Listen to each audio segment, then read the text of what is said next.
한국에서 일어난 일입니다. 한국에서 어느 목사님이 그날따라 신방을 좀 늦게까지 하시고 밤 9시에 집에 들어가시는데 그 목사님 집 대문 옆에 전봇대가 하나 있었대요. 그 전봇대에 남녀 청년 둘이 서서 아주 사랑을 속삭이고 있었습니다. 아이고, 참 보기 좋은 때다. 그리고 목사님께서는 웃으면서 집에 들어가셨습니다. 그리고 그 다음날 새벽 기도를 나가시는데 대문을 나서니까 그래서 그 옆에 어젯밤에 그렇게 9시부터 서 있던 그 남녀 청년들이 아직까지 서가지고 있는, 그때가 새벽 4시 반입니다. 5시까지 새벽 기도 가기 위해 4시 반에 대문을 나서는데 거기 서서 도란도란 정답게 대화하는 걸 보고 목사님이 걸어가면서 내내 마음이 아프고 눈물이 나고 회개가 나더라는 거예요. 왜냐하면 저 젊은이들은 7시간 반 동안 밤새워 대화를 해도 저렇게 시간 가는 줄 모르고 사랑을 속삭이는데 나는 주님과 기도하는 그 시간, 무릎 꿇고 1시간 기도하는 게 그렇게 힘들고 길게만 느껴지는가, 그렇게 회개했다는 겁니다. 여러분, 기도는 하나님과 친밀한 대화의 시간입니다. 기도는 하나님과 살아있는 생명력이 있는 교제의 시간입니다. 그러므로 우리가 기도할 때 하나님만 생각하고 예수님만 생각하고 하나님만 즐거워하는 시간, 우리가 기도하는 시간이 우리 성도에게 가장 행복한 시간인 줄로 믿으시기 바랍니다. 그러므로 너희는 이렇게 기도하라. 하늘에 계신 우리 아버지여. 여러분, 우리가 기도의 내용보다 기도의 대상을 생각하라는 것입니다. 하나님 하늘에 계신 분입니다. 하나님 아버지입니다. 하나님은 우리 아버지입니다. 이제 우리가 이 기도의 대상을 생각한 후에 이어서 주님께서는 기도의 내용을 생각하라. 기도의 내용 첫 번째가 무엇이냐? 이름이 거룩히 여김을 받으시오며. 하나님 원래 거룩합니다. 우리가 거룩하다 해서 하나님이 거룩해지는 것이 아니라 하나님 원래 거룩한데 문제는 나 때문에, 우리가 크리스찬들 때문에 하나님의 이름이 모독될 수가 있다는 것입니다. 세상 사람들이 하나님의 이름을 더럽게 하는 것보다 성도들이, 믿는 신자들이 하나님의 이름을 모독할 때가 더 많다는 것입니다. 이것이 문제입니다. 그러므로 하늘에 계신 우리 아버지여 이름이 거룩히 여김을 받으시오며, 이 해석은 하늘에 계신 우리 아버지여 나로 인해 하나님의 이름이 거룩히 여김을 받기를 원합니다. 이렇게 해석돼야 되는 것입니다. 그러면 우리가 하나님을 영광스럽게 하고 하나님의 이름을 거룩되게 하기 위해서 우리가 어떻게 해야 됩니까? 첫째, 하나님을 제대로 알아야 합니다. 하나님은 하나님의 이름 속에 하나님의 속성이 들어있습니다. 하나님의 이름을 알아야 하는데, 여러분 성경 속에 처음으로 나타난 하나님의 이름이 엘로힘입니다. 창세기 1장 1절에 태초에 하나님이 천지를 창조하시니라, 그 말씀 속에 태초에 하나님이 바로 엘로힘이라는 히브리어 단어를 번역한 것입니다. 복수형입니다. 거기서부터 삼위일체 하나님이 나옵니다. 그 하나님은 전능자라는 뜻입니다. 우주를 창조하신 창조자라는 뜻입니다. 그러므로 창조자 하나님, 전능자 하나님, 엘로힘 하나님을 우리 인생이 만나게 될 때 놀라운 변화가 우리 인생에 일어날 줄로 믿으시길 바랍니다.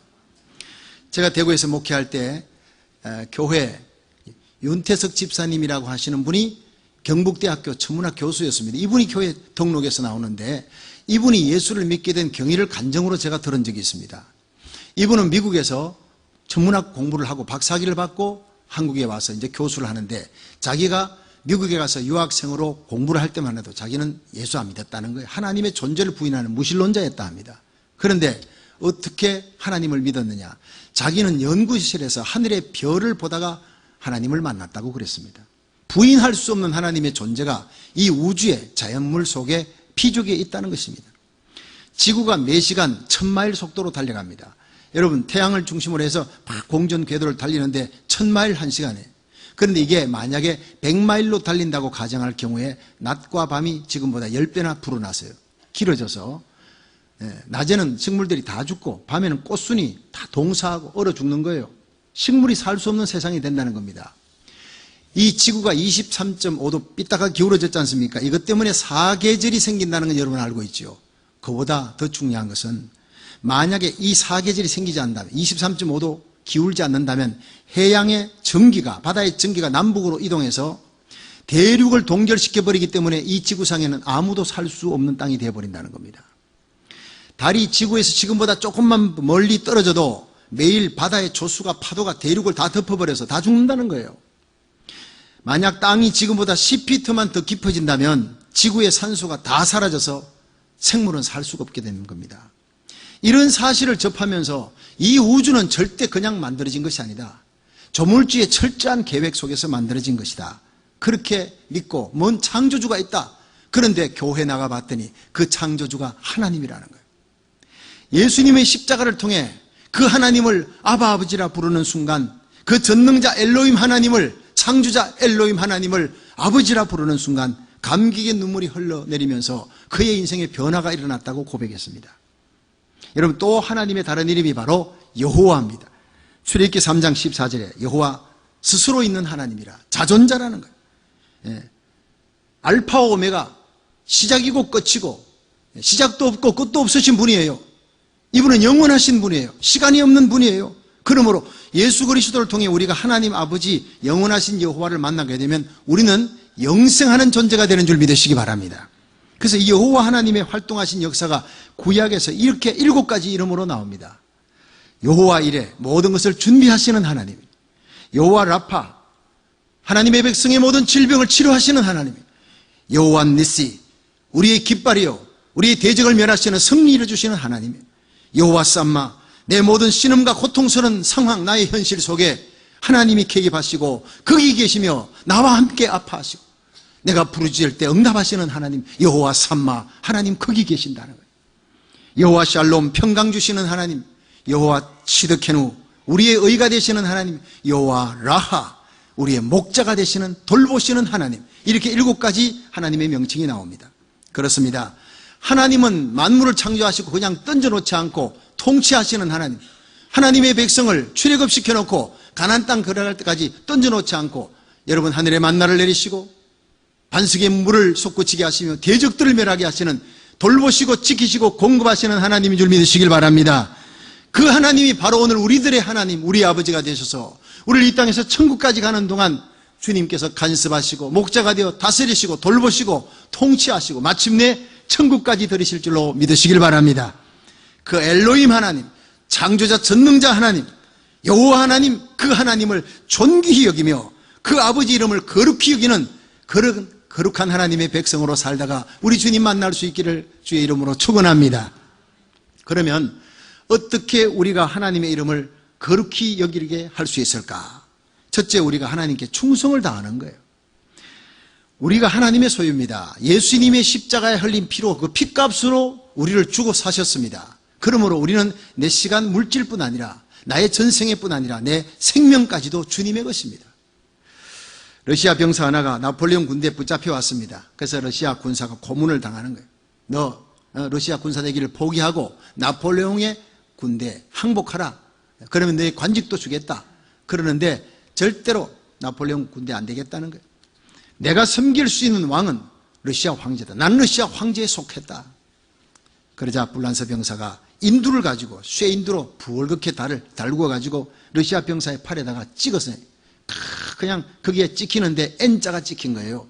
그 N자가 나폴레옹 첫자 N자입니다. 이 사실을 알고 너는 이제부터 넌 말로는 절대로 네가 나폴레옹에 속하지 않는다, 러시아의 황제에게 속한다 하지만 넌 이미 네 몸은 나폴레옹 N자가 찍혔으니 나폴레옹 거야.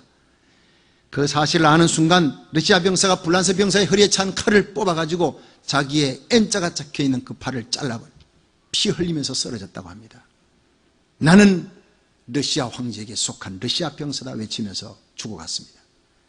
여러분, 우리 성도들도 소속을 분명히 해야 합니다. 하늘에 계신 우리 아버지여, 이름이 거룩히 여김을 받으시오며, 이것은 나는 나를 위해 피 흘리신, 나를 위해 죽어주신 예수님께 속해 있는 예수님의 백성이다. 나는 하나님의 백성이다. 나는 그 왕, 나의 예수님을 위해 나는 사랑과 충성을 바칠 것이다. 약속하는 거룩한 기도가 바로 오늘의 이 기도라는 것입니다. 여러분, 우리가 어떻게 하나님의 이름을 거룩하게 할 수 있을까요? 우리를 위해 대속의 십자가를 지시고 죽어주신 우리의 왕 예수님께 충성을 다하는 성도가 되기를 주의 이름으로 축원합니다. 이 악하고 음란한 세대에서 우리의 몸과 마음을 바치세요. 너희는 이 세대를 본받지 말고 마음을 새롭게 함으로 변화함을 받아 하나님의 선하시고 기뻐하시고 온전하신 뜻이 무엇인지 알고 그것을 실천하라는 것입니다. 그 거룩성과 순결성을 지켜나가는 믿음의 정조를 가지기를 축원합니다. 사도행전 20장 23절에 보면 바울이 오직 성령이 각 성에서 내게 전가하여 결박과 환난이 나를 기다린다 하시나 나의 달려갈 길과 주 예수께 받은 사명 하나님의 은혜의 복음을 증거하는 일을 마치려 하면은 내 생명을 조금도 아까운 것으로 여기지 아니하겠노라. 생명까지 바치겠다는 거예요.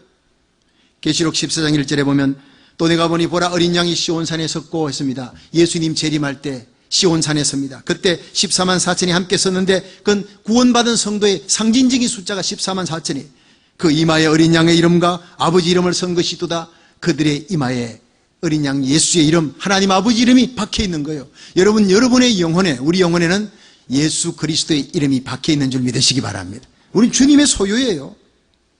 계시록 14장 4절에 보면 이 사람들은 여자로 더불어 더럽히지 아니하고 세상 쾌락에 빠지지 않고 물들지 않고 정절이 있는 자라. 어린 양이 어디로 인도하든지 따라가는 자며 사람 가운데 구속을 받아 처음 익은 열매로 하나님과 어린 양에게 속한 자들이라 했어요. 여러분, 우리는 하나님과 어린 양에게 속한 백성인 줄로 믿으시기 바랍니다.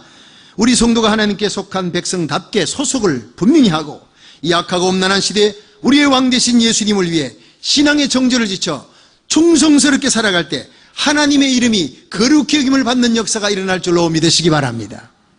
둘째로 모든 영광을 하나님께 돌릴 때 하나님의 이름이 거룩히 여김을 받습니다. 시편 115편 1절에 보면 여호와여 영광을 우리에게 돌리지 마옵소서. 우리에게 돌리지 마옵소서. 오직 주의 인자와 진실하심을 따라 주의 이름의 영광을 돌리소서 했어요. 세례요한이 예수님을 향해 그는 흥하여 하겠고 나는 쇠하여 하리라. 여러분, 가장 성도가 행복할 때가 언제입니까? 우리를 창조하신 그 하나님께 영광 돌릴 때, 우리를 구속하신 예수님께 모든 존귀와 영광을 바칠 때, 그때가 우리 생에 가장 행복한 시간인 줄 믿으시기 바랍니다. 그 이름을 부르며 찬양하는 성들이 얼마나 행복한 시간인지 몰라요. 그래서 바울은 빌립보 1장 20절에 나의 간절한 기대와 소망을 따라 아무 일에든지 부끄럽지 아니하고 오직 전과 같이 이제도 온전히 담대하여 살든 죽든 내 몸에서 그리스도가 존귀되기를 원하나니 이는 내게 사는 것이 그리스도니 죽는 것도 유익함이라. 우리의 삶의 흔적과 이력을 나의 모든 삶의 발자취를 통해 예수 그리스도의 이름, 그 영광을 위해 살아가는 성도가 되시기를 주의 이름으로 축원합니다. 그럴 때 하나님의 이름이 거룩히 여김을 받는다는 것입니다. 1948년 5월 10일 구 한말에 5천년 군주시대, 왕정시대가 끝나고 민주선거를 통해 198명의 국회의원이 뽑혔습니다. 대한민국에서. 그들을 통한 헌법이 제정되는 재헌국회가 열렸는데 그게 국회 초대 의장이 이승만 박사였습니다. 그가 단상에 올라가서 대한민국의 민주주의 시대를 여는 연설을 전 세계가 지켜보는 가운데 이렇게 시작했다고 합니다. 이것은 대한민국 정부 문서기록 보존소 관보 1호의 속기록으로 기록되어 있습니다. 이승만 의장의 연설이 이렇게 시작되었습니다. 반만년 길고 유구한 우리 역사에 처음으로 민주주의 시대를 개막하고 국회를 열게 된 것은 사람의 힘과 사람의 능력으로 된 것이 아니고 오직 하나님의 은혜와 하나님의 도움으로 된 것입니다. 할렐루야. 이렇게 기록되어 있는 것입니다. 놀랍게도 대한민국이 탄생하는 순간 성경이 하나님께 대한 신앙 고백으로 시작했다는 것입니다. 그리고 이승만 의장은 이운영 의원을, 국회의원 자리에 앉아있는 사람 중에 이운영 의원을 지목하면서 단상으로 올라오라 했습니다. 당시 이운영 의원은 서울 종로구의 국회의원으로 당선되었습니다. 그리고 이분은 목사님이었습니다. 그래서 이승만 의장이 이 재헌국회가 열리는 날 나라와 민족을 위해 목사님이 기도하고 시작하십시다. 이운영 목사님이 단상에 올라가서 장장 30분이 넘게 기도했다는 겁니다. 설교보다도 더 길게 30분이 넘게 기도했는데 놀라운 것은요, 아무도 그걸 항거하는 사람이 그 후에도 없었다는 겁니다. 당시 한국은 3천만 인구였는데 기독교인이 1%였습니다. 지금은 20% 30% 하지만 당시는 1%에 99%가 넌 크리스찬들이에요. 거기에 재헌국회에 대한민국의 헌법을 제정하는 국회 시작을 목사님의 기도로 시작했다는 것과 그 기도가 30분을 넘기는데 그 기도가 시작될 때 198명의 국회의원들이 다 자리에서 일어났다고 했습니다. 그리고 목사님의 기도마다 아멘, 아멘으로 화답했다고 합니다. 국회가 아니라 마치 교회당에서 예배드리는 모습이었다고 그렇게 표현하고 있습니다. 그 후에 초대 건국 대통령에 이승만 박사가 선출되고 그분이 취임 연설할 때 이런 일이 일어났습니다. 지금 한국의 대통령 당선자들은 헌법에 손을 얹고 나 아무개는 헌법을 수호하고 대통령의 책무에 충실할 것을 5천만 국민 앞에 맹세합니다. 이렇게 선사합니다. 그런데 건국 대통령 이승만 박사는 달랐습니다.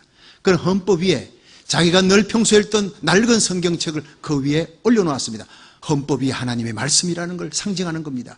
그리고 그 위에 손을 얹고 이렇게 선서했습니다.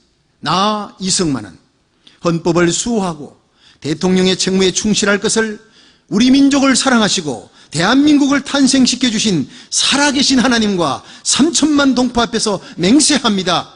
할렐루야.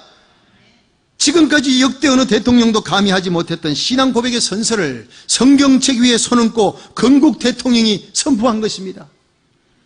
그리고 이분의 꿈은 자신이 대통령 자리에 있는 동안 100만 명 크리스찬이 탄생하기를 그렇게 소원하고 기도했다 합니다. 그래서 첫 번째로 기독교 확산 정책을 폈습니다. 국민들이 살아가면서 어디서든 목사님을 만날 수 있도록 교목 제도를 만든 거예요. 이분이 학교에 교목을 만들고 군에 가면 군목, 그때는요 군에는요 개신교 목사님만 들어가지 캐톨릭이나 그다음 성녀는 아무도 못 들어갔습니다. 개신교 목사님만 교목, 그리고 군목으로. 그리고 교도소에 들어가면요 교도소에는 형목이 있습니다. 병원에 가면 병원에 원목이 있습니다. 그래서 곳곳마다 목사님을 만날 수 있는 제도를 이분이 시작했습니다. 그리고 가는 곳마다 경찰서 4개를 짓는 것보다 교회 하나를 짓는 것이 범죄율을 줄이는 것이다 하면서 교회 짓는 것을 뒤에서 엄청나게 간접 지원했습니다. 두 번째, 양반들이 당시 모든 땅을 다 가지고 있는 대지주들이었는데 그 노비들, 그들 양반과 상놈시대가 끝났다 하지만은 그 양반에게 속국이 되어 있는 거예요.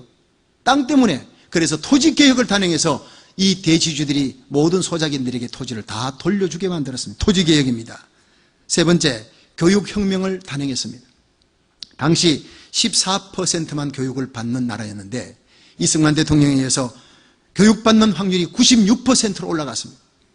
엘리트 양성을 위해 당시 해외 유학생 500명밖에 안 됐던 때 이승만 대통령으로 인해서 미국에만 2만 명의 유학생을 보냈습니다. 어떻게 섭외를 잘했든지 풀 스칼라십을 올모스 다 받도록 해가지고 그렇게 공부시켰는데 그 중에 한 사람이 육군 대위 박정희였습니다. 엘리트를 양성해야 이 나라의 미래가 있다. 박정희가 여기 와가지고 도로를 보고 삼림을 보고 이미국의 경제를 보고 한국에 가서 경부고속도로를 내고 식목일을 제정하고 지금의 한국, 경제대국의 한국을 만들어냈는데 일조를 하게 된 비운의 군인으로 세상을 떠났지만 그 역시 이승만 대통령이 만들어낸 엘리트였습니다. 네 번째가 바로 1953년 한미 상호 방위조약을 체결했어요. 한국과 그 주변에 미군을 배치했어요. 5천년 반만년 역사에 1,000번 전쟁이 일어났어요. 그럼 5년에 한 번씩 수십만이 죽는 전쟁이 일어났던 우리 대한민국의 역사였어요. 그런데 60년 내에 전쟁이 일어나지 않았습니다. 60년 내에 미군이 거기 주둔했기 때문에 2차 세계대전 후에 140개국의 신생 독립국가가 탄생했을 때 한국도 그 중에 하나였는데 경제 순위는 140나라 가운데 139등이었습니다. 파키스탄도 우리보다 잘 살았고 필리핀도 우리보다 훨씬 잘 살았다 합니다. 그런데 이런 가난한 나라가 지금 세계 경제 10위국가가 된 거 세계가 깜짝 놀라는 겁니다. 미국의 경제학자가 독일, 영국, 프랑스, 일본, 호주 세계 경제 전문가들이 어떻게 한국이 이런 비약적인 발전을 했는지 연구한 결과 똑같은 의견의 일치를 보았습니다. 그것은 건국의 방향 때문이었습니다. 건국의 방향이 옳았다는 것입니다. 건국 대통령이 기독교 확산 정책을 쓰고 토지개혁, 교육혁명, 한미동맹 등 이 4가지 건국의 방향을 올바로 정하고 밀고 나간 것이 가다가 주저앉고 가다가 쓰고 이렇게는 했겠지만 쭉 계속 밀고 나간 것이 지금 대한민국을 세계에 우뚝 서게 만들었다. 그렇게 결론을 내렸습니다. 비록 이승만 대통령이 정권 말기에 독재와 부정부패로 아랫사람 관리 잘못해서 대통령의 자리에서 하야해서 내려와서 하와이에서 일생을 마치는 비운의 대통령이 됐습니다. 그러나 그는 임종하는 순간에도 하나님 아버지 나의 조국을 하나님 손에 부탁합니다. 그렇게 숨을 거둘 정도로 하나님과 조국을 사랑했던 분이었습니다. 무엇보다 건국 대통령으로 취임하는 그 자리에서 헌법 위에 성경책을 놓고 그 성경책에 손얹고 선사하는 그 초심의 모습은 우리가 반드시 본받아야 될 모습입니다. 전 세계 언론 기자들이 모인 그 자리, 온 국민이 지켜보는 그 자리에서 당당히 하나님께 영광을 돌림으로 하나님의 이름이 거룩히 여김을 받도록 했다는 사실, 우리가 본받아야 될 큰 귀감이라는 말씀입니다. 성도 여러분, 우리 먹든지 마시든지 무슨 일을 하든지 하나님의 영광을 위해 살 수 있기를 주의 이름으로 축원합니다. 우리 일생이 오직 주의 영광을 위해 우리와 우리 자녀들, 우리 교회가 하나님의 이름이 거룩히 여김을 받도록 살아가다가 우리 주님 앞에 설 수 있기를 주의 이름으로 축원합니다. 세 번째로, 우리는 우리의 생활을 통해 하나님의 이름을 존귀하게 해야 합니다. 사도 바울은 하나님의 백성이라 자부하지만 하나님의 백성들이 하나님 백성답지 않게 살았기 때문에 하나님의 이름이 모독받는 일을 걸어 로마서 2장 24절에 기록된 바와 같이 하나님의 이름이 너희로 인하여 이방인 중에서 모독받는도다, 이렇게 경고했습니다. 여러분, 오늘 우리들이 들어야 될 얘기 아닙니까? 그리스도인들의 깨끗하지 못한 삶을 살아가면 그리스도가, 우리 여왕 되신 예수님이 욕을 얻어먹는다는 사실입니다. 이방인들에게. 헬라의 알렉산더 대왕 휘하에 알렉산더라는 쫄병이 있었는데 그렇게 술을 많이 먹고 그냥 술 먹으면 싸우고 생활이 난잡하고 형편이 없는 거예요. 그래서 이 알렉산더 대왕의 이름이 같기 때문에 그 알렉산더 이름이 마구 더러워지고 있는 거예요. 이 소식을 들은 알렉산더 대왕이 어느 날 예고 없이 그 쫄병 알렉산더를 찾아갔습니다. 그러니까 그 자리에서 그냥 알렉산더 대왕을 만나자 엎드려가지고 쩔쩔매고 있는 쫄병 알렉산더를 향해서 너 알렉산더 맞지? 너 이름을 바꿔, 아니면 너의 삶을 바꾸어라. 그래서 그 이름의 오욕을 씻으라 라고 명령했다고 합니다.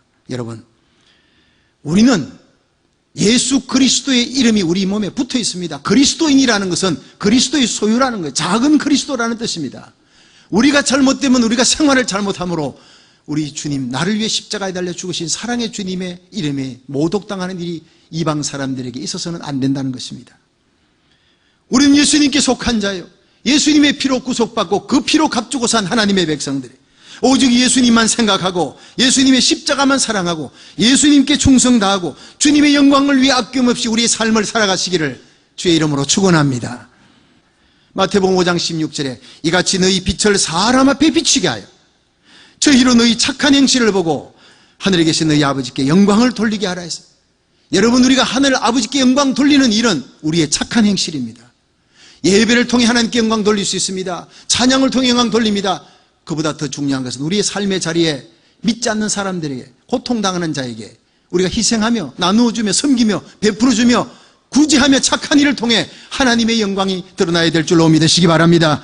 우리들의 거룩하고 성결한 삶, 희생하는 삶을 통해 하나님의 이름이 거룩히 여김을 받을 수 있기를 주의 이름으로 축원합니다. 마지막으로 우리는 복음을 전파함으로 하나님의 이름을 거룩히 여기게 할 수 있다는 거예요. 주님은 우리 그리스도인들의 손길을 통해 마귀의 손에 끌려 지옥으로 가는 멸망하는 영혼들, 지금 하나님 알지 못하고 하나님을 모독하는 그들이 하나님의 품으로 돌아와 하나님을 찬양하기를 간절히 열망하고 있습니다.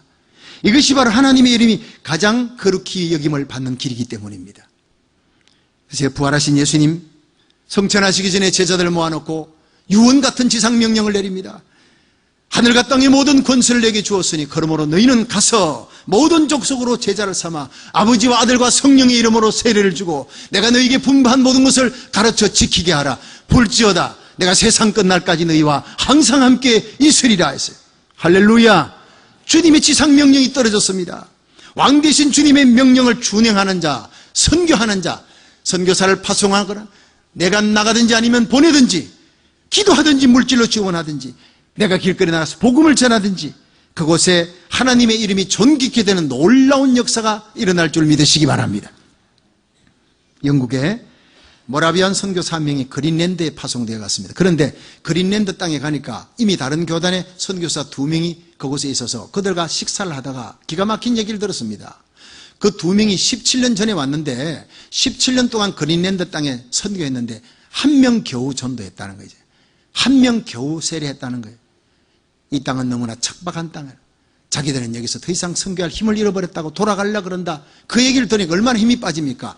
그러나 한순간 당신들은 포기해도 나는 포기하지 않는다. 왜냐? 이 땅을 하나님이 포기하지 않기 때문이다. 그래서 일어나서 그 다음날 아침부터 나가서 길거리에 시장바닥에 나가서 열심히 듣든 안 듣든 예수님의 십자가 복음을, 예수님에 대해서 선포했습니다. 그런데 어느 날 이 선교사의 집에 흉악한 얼굴을 한 사람이 한 사람 들어왔습니다. 얼굴에 막 칼자국 있고 말이죠. 그런데 이 사람이 카자르낙이라는 사람인데 그는 선교사에게 영국 선생, 당신이 오늘 장터에서 얘기할 때 예수 선생의 얘기를 했는데 이 예수 선생이 자기를 죽이려고 해롭게 하는 사람들을 용서했다는 얘기가 나 참 그게 더 듣고 싶다. 자, 이분은 바로 그 도시를 공포의 도가니로 몰아넣었던 유명한 깡패 두목, 불량배 두목이었습니다. 카자르낙이. 그 카자르낙 앞에서 예수님의 십자가, 예수님 이 땅에 오심과 구속에 대한 얘기를 진심으로 얘기했을 때 카자르낙이 그 얘기를 듣고 눈물을 흘리면서 그 예수님을 구주로 영접했습니다. 할렐루야. 그리고 자기 가족들 다 데리고 와서 이 선교사님에게 세례를 받고 자기 부하들 다 데리고 와가지고 그 교회 다 등록을 시키고 그린랜드 땅에 놀라운 대부흥이 일어났습니다. 할렐루야. 선교의 문이 활짝 열린 것입니다. 물론 저는 그거를 읽으면서 아마 이 놀라운 역사가 2명의 선교사가 미리 와서 17년 동안 얼마나 기도하면 눈물로 매달렸겠는가. 그 밑거름이 마침내 이 모라비안 선교사가 열매를 얻게 된 것일 거라 그렇게 생각했습니다. 어쨌든 우리가 나갈 때, 선교할 때 주님의 명령에 준행하여 그 선교지에, 그 전도지에 하나님 복음 들고 나갈 때 그게 이미 사도행전적인 기적이 예비되어 있는 줄로 믿으시길 바랍니다. 볼지어다 내가 세상 끝날까지 복음 전하는 자와 함께하리라. 마태복음 28장 주님의 명령입니다. 그 명령 따라 나가는 성도들에게는 놀라운 이적과 표적과 이사가 예비되어 있다는 겁니다. 다니엘서 12장 3절에 지혜 있는 자는 궁창의 빛과 같이 빛날 것이요 많은 사람을 옳은 대로 돌아오게 한 자는 하늘의 별과 같이 영원토록 비추리라 했어요. 복음은 전하는 것, 우리 일생에 가장 영광스럽고 가장 가치 있는 일입니다. 복음을 전하는 주님의 백성을 통해 주님의 이름이 거룩히 여김을 받는 역사가 일어날 줄로 믿으시길 바랍니다. 여러분들의 남은 생애가 이 생명의 복음, 십자가 복음, 부활의 복음을 전하는데 나가든지 보내든지 둘 중에 하나의 헌신함으로 주님 앞에 서는 그날 하늘의 해와 같이 영광스럽게 빛나는 생애가 되기를 주의 이름으로 축원합니다.